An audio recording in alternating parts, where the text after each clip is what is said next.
is sort of the notion of culture jamming, which is essentially, as I say here, using the kind of material of consumer culture and the methods of a consumer culture to actually talk back and change meaning and reveal the kind of craziness and the logic of it. So this was a Candies invited young girls to go onto their site and create their own ads. And of course, you had to have the Candies logo, and they were going to vote on them, and it could be the next Candies ad. So our Girls Advisory Board and the Powered by Girl site invited girls to go on the Candies site and do this kind of stuff. And of course, they didn't win. Their ads weren't chosen, but they culture jammed. They blocked it up. You know, they got on there and said, you know, this is what we're thinking about this. Candies, by the way, and the girls have blogged about this, have highly sexualized ads targeted at tweens at the same time that they have the Candies Foundation that's for teen pregnancy, and much of what they do is support abstinence. So it's a really, I mean, this is the kind of craziness that is so important for us to educate girls around and, you know, be in conversation with them around. So this is what the girls did to this with our app. Smart may have the brains, but stupid has the balls. Smart has the job, stupid has the Facebook photo. Be smart. Smart has the brains, but stupid is awaiting the positive result from her diagnostic STD test. Stupid has the stories, but she has to tell them to her fellow inmates thanks to the porn charge for sexting. Smart has a voice, stupid has a beer. Speak up. Did you notice they really are quite careful about what they do? Stupid may have the balls, but Diesel has her college rejection letters on their conscience. The ways in which girls are creatively responding and educating one another as well is really important here. Powered by Girl is something that what we're doing in schools now, and starting groups where girls are doing media literacy and media activism and inviting girls to think about themselves as activists, to use the word, to call themselves activists, not as empowered girls, not as strong girls, not as can-do girls, but girl activists who can really change the world for better. One of the projects that Hardy Girls has been part of, we're one of the founding organizations, has been the Spark Summit and movement. I don't know if you've heard about this. I'm going to show you a clip from our summit last fall. We've been around for a year. We now have over 60 partner organizations. Really, and our goal is to push back on the sexualization of girls and push forward a healthier notions of sexuality. So I'm just going to show you this little short clip so you get a sense of what we're doing. This is a girl-driven movement. It's a very diverse movement. Our attempt is to really cross over and to really engage with girls and young women. Spark, sexualization, protest, action, resistance, knowledge. Today's stars are you, the young women here committed to working for social justice and equal opportunity. And of course, this is a wonderful example of the positive change that has occurred and is occurring. To hold fragments of art, culture, and trend in our hands like weapons against conformity. To learn about Spark and maybe participate in some way, I think would be very empowering for girls who feel the same way and want to encourage girls to become everything they can be. It took a long time for me to be comfortable with my self-image because the media that's given to us is so full of these ideas of what women need to be and what women should be, like sexy but not slutty, strong but not too strong. Oftentimes we think about our bodies in terms of what they look like, even when we know better, right? We think about what does my body look like instead of how does it feel, or what do I feel, or what am I capable of? And so we started brainstorming over the past few weeks, and we were thinking about the stories that our bodies tell, and what history is held in our bodies, and where in our bodies do we locate our strength. As pretty much every speaker today has mentioned, sexualized portrayals of girls and women are becoming alarmingly common. Both of our hypotheses or guesses turned out to be correct.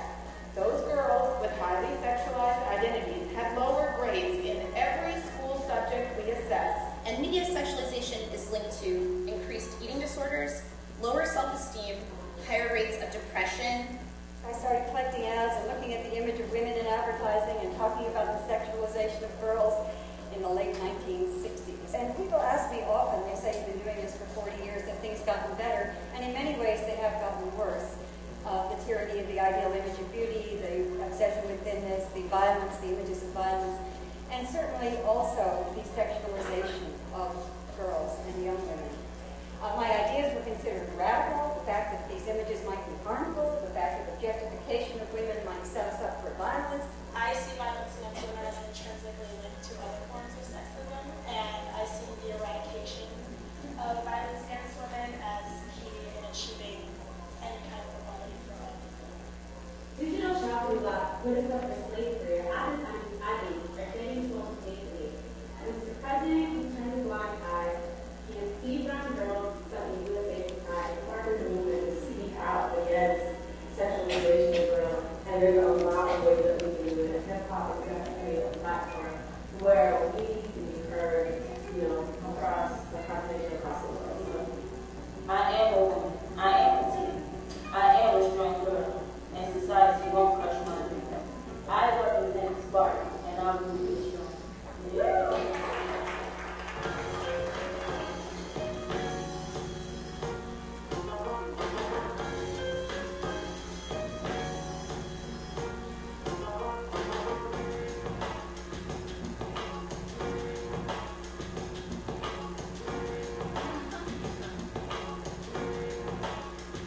About this because we all grew up with it. We have to remember that when we pass a mirror and criticize ourselves, a girl is watching. So not only is the media responsible, but we as individuals are each responsible because actually we do what we see more than what we're told. And all five senses example is even more powerful than the media. I think all of these impressions are so intersected, and doing great work in one area impacts great work in other areas. I'm always very careful to make sure that we're being inclusive of the voices of people of color and that we're queer inclusive.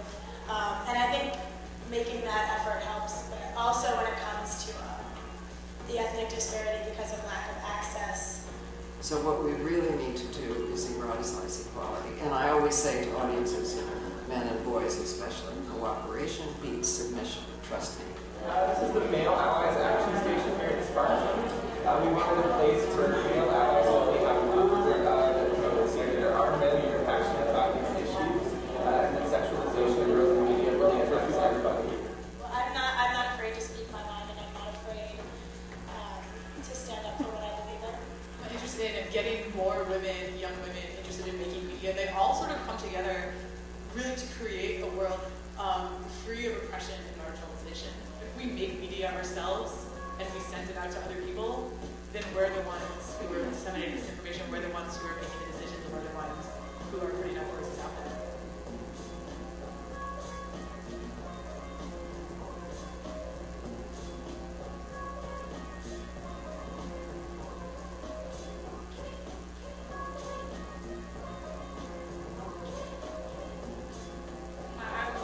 About commercial land, so it's just based on the sexualization in the media, how they think you should look, what they think you should be buying. They show you a lot of labels, makeup, they show you a lot of skin, just to sell perfume or clothes or anything. I really think we can make this change, and if all of us can start noticing and actively working, we can get to critical mass. We can affect the dramatic change that's necessary. And I congratulate Spark on their summit, and may we all take this opportunity to discover, take action, and jumpstart a movement for change. I am sparking a movement, one that will leave a mark on society's pavements and alter dark conceptions in need of a body life. The question is, are you?